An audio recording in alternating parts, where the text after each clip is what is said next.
parents died in an accident, and their will was read. My sister got a mansion, jewelry, and a fortune. I got an old barn." She laughed. "This trash suits you." Days later, while cleaning, I found a strange metal plate on the floor.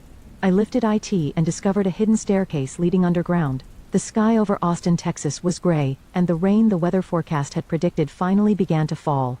Betty Harrison gazed out the window and sighed deeply. Whenever she thought of her childhood home, girlish emotions welled up inside her. It was a complex mixture of love and pain. "Can you check this manuscript today?" a voice called from across the office, and Betty was pulled back to reality. She worked as an editor at a small publishing house called Magnolia Publishing, where she spent her days reviewing manuscripts from local new writers with her red pen. The work was busy but fulfilling. Polishing stories and helping writers bloom was her purpose in life. "Of course, I'll get to it now." Betty smiled at her colleague and opened a new manuscript file. Her cell phone rang, displaying her sister's name. Ashley was one of the most successful real estate agents in town. Betty hesitated for a moment, wondering if she should answer. Conversations with Ashley always drained her energy. But family was family. Betty took a deep breath and answered the phone. "Betty? Are you coming to Mom and Dad's? Don't tell me you've forgotten about the family dinner this weekend." Ashley's voice was bright but somewhat overbearing. "Of course I haven't forgotten," Betty replied quietly. Ever since Ashley was born, Betty's life had been filled with responsibilities as the big sister. She was expected to be the good child, responsible, and the one who supported the family. After hanging up, Betty glanced at the picture frame on her desk. It displayed a family photo of the Harrisons, Robert and Eleanor, and the two sisters. In every picture, Ashley stood in the center with their parents' hands on her shoulders. Betty always stood at the edge, smiling. That was the composition of their family. Ashley in the spotlight, Betty watching from the shadows. From a young age, their parents had given Ashley special attention. When Ashley performed at a piano recital, their father recorded from the front row while their mother shed tears of joy. When Ashley made the honor roll in high school, they celebrated with a family vacation. Meanwhile, Betty's academic excellence and graduation with honors from college were taken for granted. "You've always been such a hard worker," was all she heard, casually mentioned. Betty never felt unloved. Her parents loved her, just in a different way. She was stable, reliable, and never caused problems. Her successes were treated as expected, her struggles considered minor. Ashley was different. She drew attention wherever she went and was always special in her parents' eyes. She grew up pampered, accustomed to getting whatever she wanted. As a result, she became selfish and sometimes brutally frank. "She's just passionate," their mother would often say. There was always an excuse when Ashley started arguments or had emotional outbursts. Betty gazed again at the rain outside. She had rarely voiced complaints about her family. It wasn't in her nature. Betty was always the peacekeeper, the one who avoided conflict. Still, deep down, she was hurt by the unfairness. Carrying the pain of not being understood, she silently endured and continued to love her family. Thunder rumbled, and the office lights flickered momentarily. Betty tried to focus on the manuscript, but her mind was filled with thoughts of Ashley and their parents.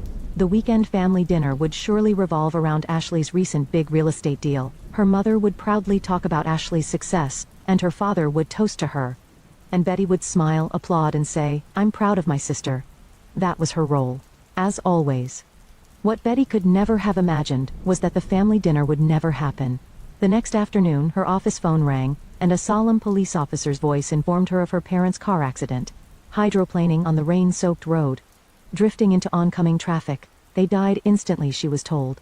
In an instant, Betty's world collapsed. She moved automatically, taking care of all necessary arrangements. Organizing the funeral, supporting Ashley, contacting relatives. As always, she shouldered the responsibility and moved forward. A week after the funeral, Betty and Ashley sat in the imposing conference room of the Davis law firm. May sunlight streamed through the windows, bathing the oak table in golden light, but the atmosphere in the room was heavy. Betty, nervously adjusting the sleeve of her black dress, stared at attorney James Davis. He was a longtime friend of their father Robert, and the executor of the family will. Ashley sat cross-legged in the chair beside her, occasionally glancing at her watch. Since immediately after the funeral, all she had talked about was moving on.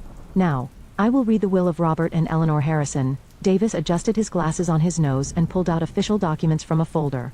Betty took a breath and leaned forward. She knew her parents had made a will, but they had never discussed its contents. First, regarding real estate, Davis cleared his throat. "The Harrison family mansion, including all furniture and household goods, is bequeathed to daughter Ashley Elizabeth Harrison." Ashley made a small fist pump and smiled. It seemed to be what she had expected. Betty frowned in confusion but remained silent. Next, the 2022 Mercedes-Benz in Robert Harrison's name, and the 2023 in Eleanor Harrison's name, are bequeathed to Ashley Elizabeth Harrison. Ashley nodded with satisfaction. Betty clasped her hands on her knees, gripping so tightly that her knuckles turned white. As for the Harrison couple's precious metal collection, artwork and bank account assets, Davis hesitated momentarily. These are all also bequeathed to Ashley Elizabeth Harrison. Silence fell over the conference room. Betty felt lightheaded. Everything? Was nothing left for her? Was this the final message from her parents? Was she truly that worthless to her family? Davis looked at her with sympathy. To Betty and Harrison is bequeathed the Harrison family land plot C7, commonly known as the Old Barn, and the surrounding half-acre of land. Betty blinked. The Old Barn? Was that the warehouse at the edge of her parents' vast property that hadn't been used for years? There's a personal note from Robert about this. Davis took out another piece of paper to Betty. This barn holds special meaning for you. I believe it is exactly what suits you. An unpleasant laugh echoed in the conference room. It was Ashley. She brushed back her hair, and looked down at Betty with a malicious smile. This trash is perfect for you, Ashley said laughingly. Always plain and unremarkable. It suits you perfectly. Betty felt a pain in her chest. Her sister's words stabbed at her heart. Why had her parents done this? Why had they excluded her in such a way? Davis looked displeased. Ashley, that's inappropriate. But Ashley continued. What special meaning? That place is just a warehouse full of decaying junk. It has no value.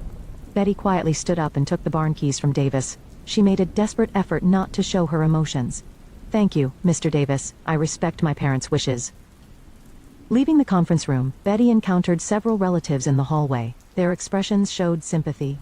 Everyone seemed to know the contents of the will. Aunt Mary gently squeezed her arm and whispered, "It's all right, dear." When she reached the parking lot, Betty finally released her emotions. Closing the car door and resting her forehead on the steering wheel, hot tears flowed. With trembling hands, she took the barn key from her handbag and stared at it. The old brass key felt cold and heavy. A few days later, Betty decided to visit the barn. Located on the edge of her parents' vast property, it was a place she had rarely approached since childhood. The wooden exterior walls were faded from the elements, and parts of the roof needed repair. When she turned the key, the heavy door creaked open.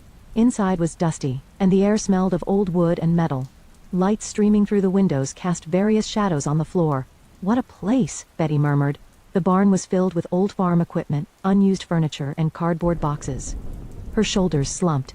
Was Ashley right after all? Was this truly just a worthless pile of junk? But her father's words echoed in her mind. Something with special meaning for you. She looked around. There must be something here, something meant for her. Betty rolled up her sleeves and began sorting through the old items one by one. She moved boxes, removed sheets, and cleared shelves. After several hours of work, she noticed something strange in the center of the floor. Wiping away the dust, she uncovered a metal plate embedded in the floor. It was about 1 meter square, and clearly different from the regular floorboards. Betty knelt and traced the edge of the metal plate with her fingers. There was a slight gap, and a small metal ring was attached in one spot, like a handle. Driven by curiosity, she pulled the ring. At first it didn't move, but with a little force, the metal plate slowly lifted. Betty gasped. Before her eyes appeared a staircase leading underground. Wooden stairs disappearing into darkness. She took out a flashlight and directed the light toward the stairs. A doorway to another world had opened. Betty took the first step with trembling legs. As she descended the stairs, her heartbeat quickened. After descending about a dozen steps, she reached a surprisingly spacious underground room. She flipped a switch attached to the wall, and the entire room was brightly illuminated. There were neatly arranged bookshelves, file cabinets, and a large wooden desk in the center. The room was surprisingly clean, showing signs of regular maintenance. A single envelope was placed on the desk. It was addressed to Betty. With trembling hands, she opened the seal, and a letter appeared. It was in her father's handwriting. Betty unfolded her father's letter with shaking hands. The paper carried a faint scent of her father's aftershave. Dear Betty, if you are reading this letter, it means you have found our true legacy.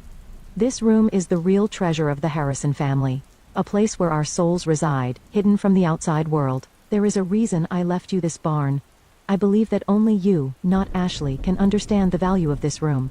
Please explore everything in this basement. Then you will understand the reasons for our decision. With eternal love, Dad. Betty clutched the letter to her chest, holding back tears. Her father's words were filled with warmth and trust. She looked around. What was this true treasure of the Harrison family? bookshelves reaching the ceiling lined the walls, and file cabinets were neatly arranged. But what caught her eye most was the multitude of family photographs covering an entire wall. Many were photos she had never seen before. Betty approached one photograph. It was from her 11th birthday party, a picture not included in the official family album, capturing the moment her father embraced her and kissed her cheek. Pure joy shone on her face. Next to it was a photo from when she won first prize in a high school literary contest. There had only been a small celebration at home, but in this picture, her father proudly had his arm around her shoulder, and her mother was teary-eyed. So many. Betty gasped. All the important moments of her life were recorded here. Even if they weren't publicly celebrated, her parents had certainly cherished her successes and growth. In the center of the room were two large wooden boxes. One was engraved with Ashley, and the other with Betty. She approached the box with her name and carefully opened the lid. Inside were neatly arranged records documenting her life, from elementary school report cards to her college diploma. What particularly caught her eye was a thick file titled, Betty's Contributions. Opening the file, she found records written in her father's handwriting. Records of how 14-year-old Betty took over all the housework when her mother was hospitalized. Records of how she helped with her father's work and assisted in overcoming a company financial crisis. Records of how she repeatedly helped Ashley with homework and quietly supported her sister when she stumbled. Betty is the pillar that supports the family from places that don't stand out, her father had written. Without her strength and patience, this family would not function. Wiping away tears, Betty also glanced at Ashley's box. As a sister, she felt she shouldn't invade her sister's privacy. But her father had said he wanted her to see everything. Nervously, she opened the box. Ashley's box contained not only records of her outward successes and awards, but also materials Betty knew nothing about. Medical records from Ashley's teenage years, psychiatrist diagnoses, treatment records for depression and anxiety disorders, and most shocking were photographs of self-harm and records of emergency hospital transports. Ashley, no way. Betty flipped through these records with trembling hands. There were also copies of Ashley's diary from when she was 16. Everyone thinks I'm perfect. But if they knew the real me, they would surely be disappointed. I'm a fake. I always have to show a smile. But inside, I'm empty. I wish I were like Betty. She's always dignified and genuine. Betty collapsed into a chair. Who would have thought that behind Ashley's glamorous appearance lay such deep suffering? Their parents had always given Ashley special treatment to protect her fragile mental state, and continuously supported her self-esteem. On the opposite side of the room were more file cabinets. Betty opened them one by one and checked their contents. Dozens of her father's diaries were stored there. She picked up the most recent one and opened it to the last page. Today, I made the final changes to the will. I decided to leave all material things to Ashley and the barn to Betty. It will seem unfair to the world. Betty herself will surely be hurt. But I believe this decision is right. Ashley has always sought validation from the outside and material proof. Her emotional wounds are deep, and she continues to seek self-worth externally. This is partly our responsibility. To protect her fragility, we have excessively praised her and filled her with material things. Betty is different. She has strength that shines from within. She is a person who seeks truth and meaning rather than material value. That's why I want to entrust her with our true legacy. The memories and truths packed into this room. The family's history and wisdom. And above all, our hearts. She may be hurt, but she will surely find this place and understand everything. And she has the power to heal the emptiness Ashley will feel after being materially fulfilled. Fulfilled. The sisters need each other. This is my last wish, that they find a true bond. Betty closed the diary and exhaled deeply. Everything was starting to connect. The true reasons behind her parents' actions, the special treatment of Ashley, and the expectations placed on her. As she continued exploring, she also found her mother's journal. It documented deep love for the children and concern for Ashley's condition. Her mother had stayed up countless nights praying for Ashley and taken her to specialists. Betty is our strength, her mother had written. She always prioritizes others over herself. Sometimes I feel guilty towards her. I think we should pay more attention to her. But she always smiles and says, "It's okay, Mom." While being saved by her strength, my heart aches that we take it for granted. In the corner of the room was another desk with a large binder labeled Harrison Project. Betty opened it and discovered records of charitable activities her parents had secretly been pursuing. Scholarships for local children, homeless support, and especially moving was a secret support program for young people with mental health issues. Attached was a note that read, "So they don't end up like Ashley." Her parents had learned from Ashley's experience, and were trying to help young people with similar struggles. Betty sat down in a chair and looked around the room. Here was recorded not the outward appearance of the Harrison family, but its true face. Not a perfect family, but the story of imperfect humans, each with their own wounds and strengths, trying to support each other. Dad, Mom, Betty murmured. Thank you, I understand now. This barn and basement were indeed a treasure beyond material value, a priceless asset of truth and family memories that money couldn't buy. Betty began to understand that she had been chosen as the true heir. But shouldn't Ashley also know this truth? Did she know about the existence of this place? Should she tell her sister about their parents' true feelings? Betty stood up and looked around the room once more before turning off the lights. This discovery had changed her life. And it would change her relationship with Ashley as well. A week passed. Betty had mulled over the truths she found in the basement many times in her mind. She had barely been in contact with Ashley since the funeral. Brief messages from her sister were practical, with no emotional exchange. On a rainy Saturday, as Betty was checking work emails while drinking coffee at home, the doorbell rang unexpectedly. Opening the door, there stood Ashley, dressed in perfect makeup and an expensive designer coat, with her usual confident appearance. But there was something different in her eyes. Fatigue, or perhaps anxiety. May I come in? Ashley asked. Betty silently moved aside and invited her sister in. What do you need? Betty asked calmly. The words "this trash is perfect for you" from that day still lingered in her heart. Ashley sat on the sofa and took out documents from her luxury handbag. About that barn, I had a real estate company appraise it. The land itself has some value. If you sell it, you could get some money. I'm not planning to sell it, Betty answered immediately. Ashley raised an eyebrow. But it has value. What are you going to use that decaying barn for? Betty quietly replied, I already know its value. What are you talking about? Ashley tilted her head. What value could that pile of junk have? At that moment, Betty made up her mind. She picked up the barn key from the table and showed it to Ashley. There's something I want to show you. Want to go together? Ashley was clearly confused, but curiosity seemed to win out. What is it? Don't tell me there's treasure buried in that barn, she said half-jokingly. In a way, yes, Betty smiled quietly. They drove to the barn in separate cars. Upon arrival, Ashley made no effort to hide her disgust as she looked at the building. Is there really something here? Betty silently entered the barn and lifted the metal plate to reveal the stairs leading underground. A look of surprise crossed Ashley's face. What's this? I didn't know about this. I didn't know until a week ago either, Betty replied and began descending the stairs. Ashley followed. When the lights came on in the basement, Ashley gasped. She was at a loss for words, staring at the wall of family photographs. It's the Harrison family record room. The true legacy left by Mom and Dad, Betty explained. The truth about our family is stored here. Ashley walked around the room, looking at the photos and bookshelves. Then she noticed the box with her name carved on it. What's this? See for yourself, Betty said quietly. Ashley opened the box, and the moment she saw its contents, her expression changed.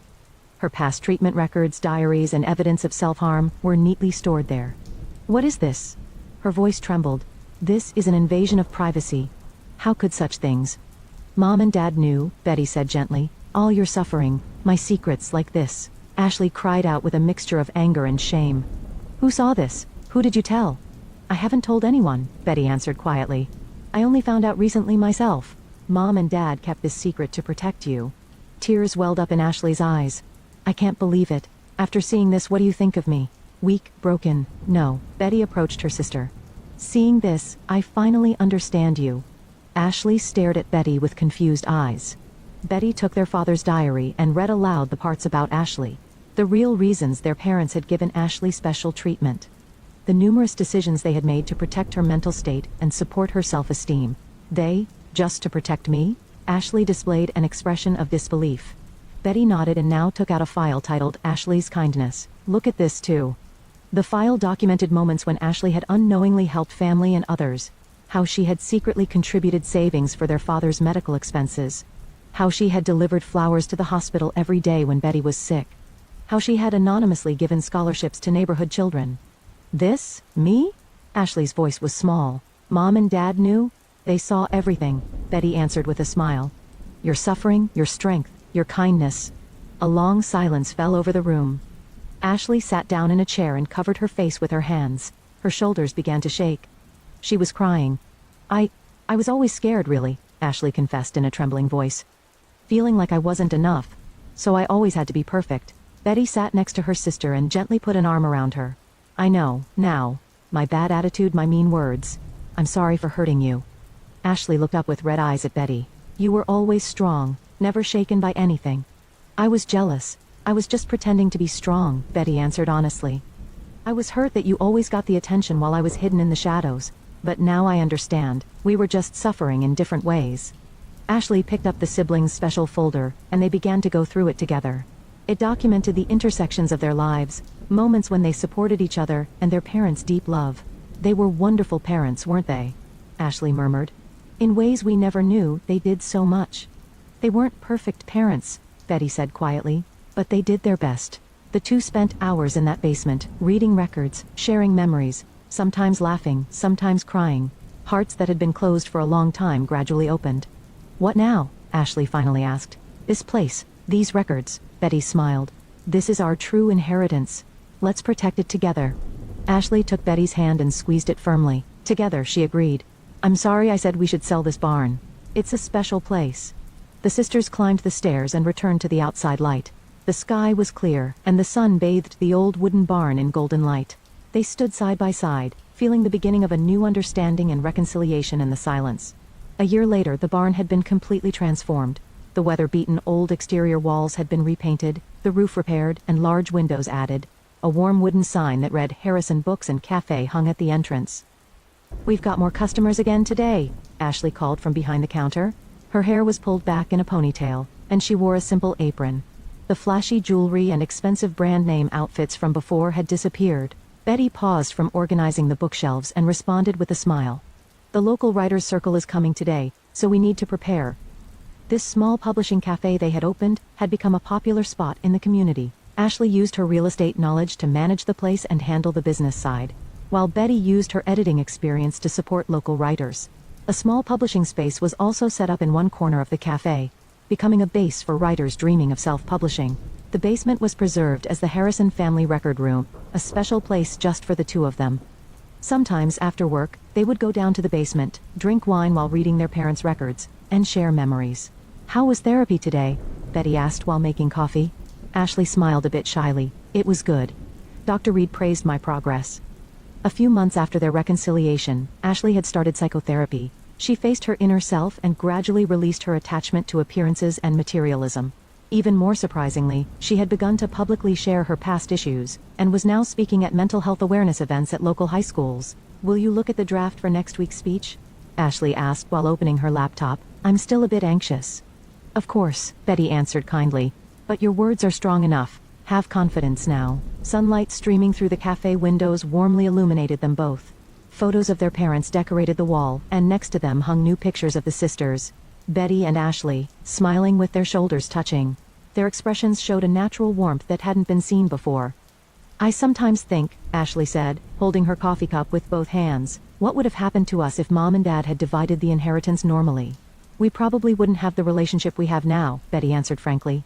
I would still be silently enduring, and you would still be measuring your worth by possessions. Ashley nodded. They were thinking of us until the very end, weren't they? Yes. Their true legacy wasn't this building or money, Betty said. It was the heart that values family bonds and truth. The cafe door opened, and the first customer entered. The sisters stood up with smiles and exchanged glances. Peace and understanding that would have been unimaginable a year ago now dwelled in their eyes. Well, shall we begin? Betty said. Ashley nodded and replied, yes, together. The old barn now serves as the stage for a new story, like a lighthouse guarding lost family memories while illuminating a new path toward the future.